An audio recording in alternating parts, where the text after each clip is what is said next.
So welcome to Champagne Chats, discussions in the green room where we talk all things about the events industry. I'm Kate Woolley, otherwise known as DJ Wildflower. Today we're talking about event life with a special guest and flute superstar, LOZZA. Let's get started. Today we're talking with a very recent viral sensation. She played Flute for Lizzo live at RAC Arena in front of thousands. In fact, millions on TikTok and social media have seen this. Please welcome LOZZA. Thank you, Kate.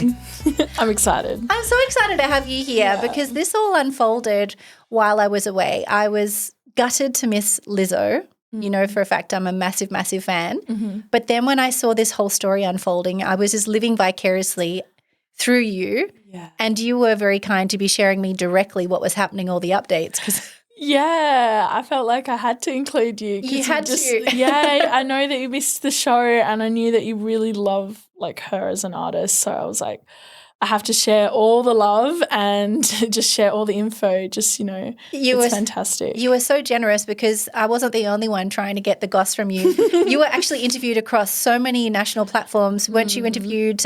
Name some of the places that actually got in touch with you. Only Channel 10 got in touch with me, but I was featured across many news stations. Yes. So they didn't give me any interviews, but they definitely talked about me. They did. So when I had my flute exam recently, just after about a week and a half after the event, I had my auditioner come up to me and say that he was hearing me on breakfast radio and that they wanted me to do some more filming for UWA. So it was really fantastic that, not only has just the world seen it, but my mentors have as well, and it's really fantastic. That is so incredible. So a little bit of backstory. We actually met at Your Shot in Sydney. Yes. You were entering as a contestant, someone with no prior experience, and we're both in a room, which is still quite daunting when you go into these spaces, even as an experienced DJ. So tell me a little bit, you are actually still studying. What is it that you're studying? I'm studying a Bachelor of Music at UWA, and I'm currently doing my major on flute performance. So she really is the flute girl. Yeah. So we need to deep dive quite quickly into the Lizzo story because this is just something that I've just been chomping at the bit to talk to you about, and I've been trying to hold off asking you too many questions so that we can save it for today. Fantastic. But talk me through the origins of this. So I've seen the videos of you playing for Lizzo. How did you actually talk me through the idea of how this actually happened and how you got to being there on the day playing for Lizzo? Wow. So it all started when I saw that her tour was announced in Australia, and instantly I got very excited. But for me, she's the best of everything. She is my number one pop star. So yeah, she's just so fantastic on the flute as well, and she's done so much for flute that I just really wanted to get close to her. So when I booked the tickets, I immediately knew at that point that I really wanted to play for her. I didn't know how it was going to happen, but I had this feeling, show her that, flute's on this side of the world as well. In the most isolated city in the world, there's still flute here. Absolutely. So how did you actually get her attention on the night? So I actually originally had a 500 by 700 sign, and I'd actually gone through, did the research. I was making sure that I had the right signage. I didn't want to bring anything that was too large and getting confiscated. So I went on the RAC website, made sure, did my due diligence, and then when I got to the gate, bag check, they took my sign off me. Oh. And it was quite a devastating moment because it was the only thing that was going to get me to play for her. And I knew that. And so I was very upset, and the guys on the gate said, look, the promoters actually changed the guidelines. So I walked in and I kind of just moped my way to the front of the stage. But then I ended up meeting a bunch of people, and we were just talking, and they were like, oh, we saw your sign. Because a lot of people that were at the front, we were all in the big queue together, and everybody was seeing my sign in the queue trying to read it. And I was just talking to everyone because I kept asking, what's a muramatsu? So what did the sign actually say? So the sign said, may I play for you? And then on the other side of the sign it says, I'm a slut for a muramatsu. Ooh, that sounds like some kind of industry thing. Yeah, so a muramatsu, it's a specific Japanese handmade flute brand. And so basically... So you're trying to connect with Lizzo being I got you. I'm a flute girl. This is flute nerd to flute nerd. Flute nerd to flute nerd. Like code. It was like Morse code, but for flute nerds. Yes. And I knew that she was quite a massive Muramatsu player as well. Wow. So to me, I knew she would immediately understand that I can play flute by just mentioning Muramatsu, because it's not something not just everybody knows. And so I felt like that was the best chance for her to instantly get an idea of where I was at in my flute playing. So smart. So once you've had the sign confiscated, then what did you do? I ended up walking to the front of house manager and chatting to her about the situation, and she just said, here's some A4 paper, here's some highlighters, here's some texter. Do you want to make a new sign? And we need to find out who that is, because you deserve a bit of a high five for that moment, for supporting. I think I shouted her out on ROC chat. I think her name was Courtney. She was like the front of house manager at ROC, and I wouldn't have been able to do it without her. Oh my God, yes. Yeah, so it was just such a fantastic experience. So she sees it. So talk us through the actual experience. She's seen it. Yeah. She has a microphone. She passes it to you, or gets it passed to you? She gets it passed to me. So she ended up finishing her show, or almost finishing it, and then took time out to just check out all the signs in the crowd and just interact with the crowd. And then that was the opportunity where she saw my sign, and once she'd seen it, she'd noticed I was trying to communicate to her. So then she called me a buffoon in front of everybody in stage, and then she hands me a microphone, and at that point I'm trying to just give her some very quick fire information of, she wanted to know what my name was, and then that's when I said, I'm LOZZA. And just that whole interaction of getting my name wrong and the American pronunciation was fantastic. Yes. And I think it was really great to hear the crowd's reaction, because they were laughing, because LOZZA is such a Lauren nickname in Australia that they all got it straight away. Yeah. Tell us about what song you played for. So I played Land Down Under. Just that first little flute line, and I intended to play more. Yeah. However, the crowd reaction around me and the rest of the arena was so intense that the guy cut the mic off. As we said, they lost their collective shit. Like, I've seen the video. They did. Everyone went wild. And I think that's what I wasn't expecting as well. Like, when it actually happened, that roar of the crowd really threw me as well, in a way. I'm not used to that kind of reaction to my playing. So, but it was also very much like, yes, I did it. Like, I achieved the thing, and it was just such a special moment. And I had the nicest things. One of my lecturers said to me, and we're talking about the event, he said, Lauren, you got to share a really nice musical moment with thousands, if not millions of people now. And that moment, it doesn't matter what I played afterwards. It was just a really small snippet of a musical moment. Because the flute is not a common instrument. And so you've connected with Lizzo on the instrument. But I think so many people connect with Lizzo, myself included, because of the energy and the connection and the genuine love that she has for her fans and supporters, and self-love. But for you to have that flute connection, that's quite unusual. So has anyone else played the flute for Lizzo? No one's played flute for Lizzo. So it's the first time for her. That would have been, I would imagine, a really special moment for her. Yeah, it really was. I could really see her in the audience. I took a screenshot of one of the videos, and she's just like arms up. She's looking at me going, oh my God, she's like, wow, like, what did you just do? And I think what I love about rewatching the whole video was Lizzo wasn't expecting me to play quite well when I played that initial little riff. Yeah. And then I don't think she was expecting the entire arena to scream at that little riff. So I don't think she recognised what song I actually played her straight away. Yes. But the rest of the arena did. So her face was like, whoa, at this kind of like reaction. Yes. And so I think it was really, really lovely. This is obviously the early stages of a podcast that I've been wanting to do for a while, and it's kind of come up with various iterations.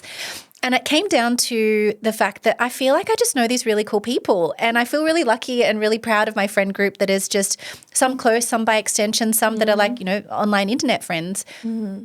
But essentially, I just wanted to create a format to be able to share stories from these people that are the highlights of my events, is sitting there in the green room before or after an event and just chatting to people and getting to know people and getting to know their stories. So, it was just when that happened, I was like, oh my gosh, this has just happened. Please come and chat with me about it. So I really appreciate your time. No, I'm so lucky to be on this podcast with you, Kate. Thank you. You know, I've been watching you for a year and it's been so fantastic to see you grow and evolve and just smash out your dreams and goals and, you know, just live through authentically who you are and everything you do. And it's so fantastic. Absolutely. And that's why I think both of us are big Team Lizzo supporters, because the role models that I have, the ones that I look up to, are the ones who are unapologetically, authentically themselves and allow you to be the best version of yourself. If I want to wear diamantes and jeans, that's me. Like, I'm doing that because I want to, not because it's what you have to. And I love that, because I think that's something that is a real path to just contentment and connecting with people like-minded. And when you work as many hours as we do, you need to work with good people and make sure you enjoy what you do. Yeah, very. And I think the music industry, the events industry, it's a people industry. It is a people industry. You know, and as much as we, you know, have to learn how to do everything, you know, we either learn how to play the instruments or learn how to set up all the equipment or learn how to perform in front of people or DJ, you still have to learn people and how to interact with them. So you're by far the youngest guest that we've had here today. So a lot of what the questions have revolved around is like, you know, retrospectively looking back on things.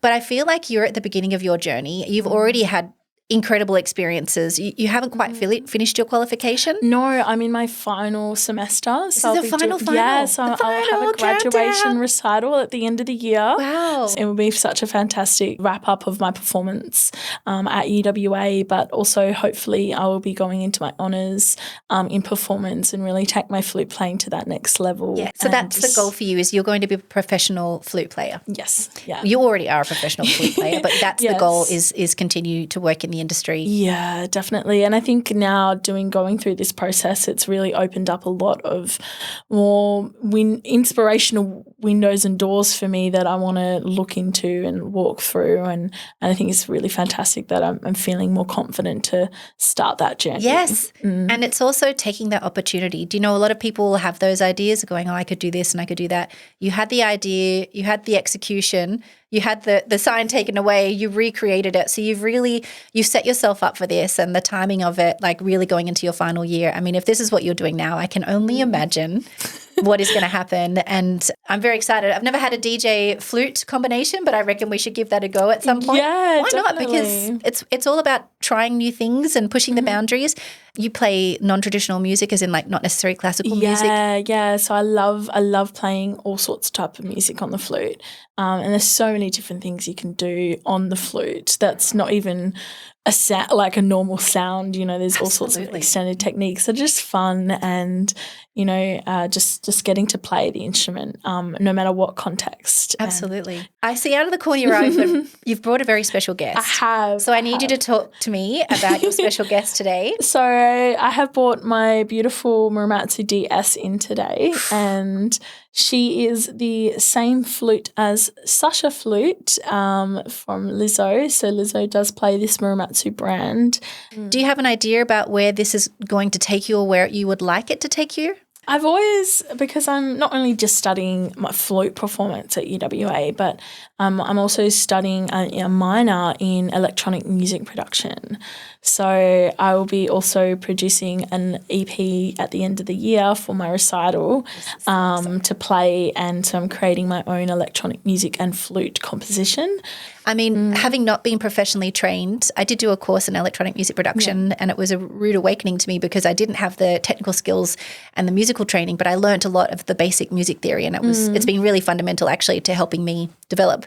But I feel like, from my perspective, a really good music producer is like a classical musician, because they have to know all the different elements. They've got like the strings, the bass line, like when they're breaking down a song, you're composing a whole song, not just with one instrument, with all the instrumentation. Yeah. So do you feel that classically trained musicians will benefit in that sort of electronic space? 100%, yeah.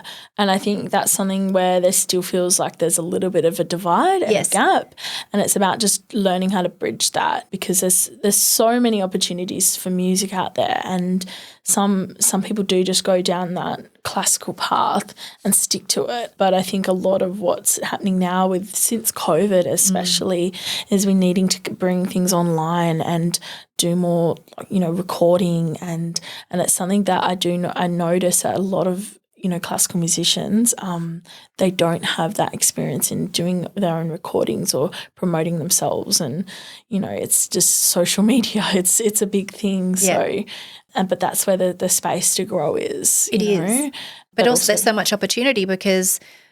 Previously you had to go through a booking agent, or you had to go through someone who was going to take a large cut of your fees, and now you can do it all yourself. You can market yourself, but there's a lot to learn, and you've got to be responsible for a lot of those things.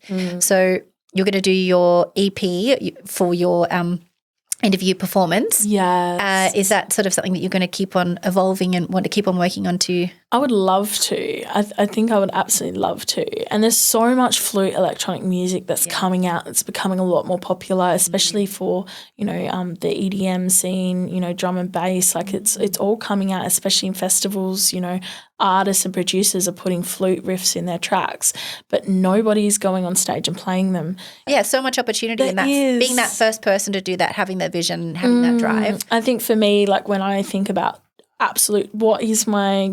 what's the biggest dream you can think of that, like for my own career, and I've always, because I love festivals and I love raves and I love dance music, but so many people would love seeing, I think, a flute play in these flute electronic tracks live, because we see the vocalist live, but we don't ever see the flute person live. The range of the flute is very similar to the voice.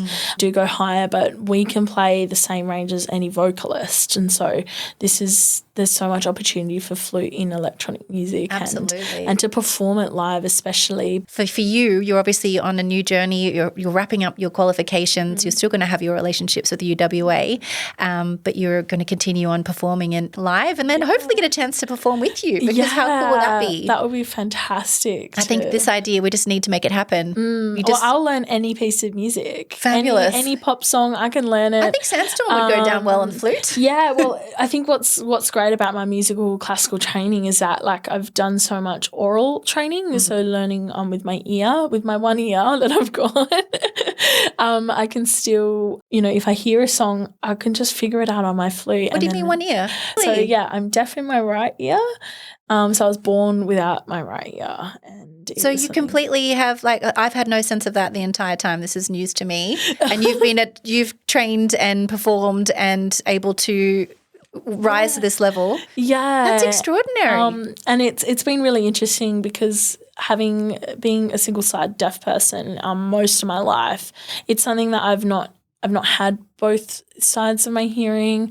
It's just the way it is. What it is. It's something that, to me, it's always just been part of me, who I am, and so it's never really defined things or felt like it's limited me in any way. Yes. Everything. I think the interesting thing is when it comes to mixing and electronic music production and DJing, it was something I found quite, especially DJing, a lot more difficult, the way that we were training. Typically, I have one headphone on music that I'm cueing and the other one I listen to. So when you do that, you're then having to absorb all the information on one side.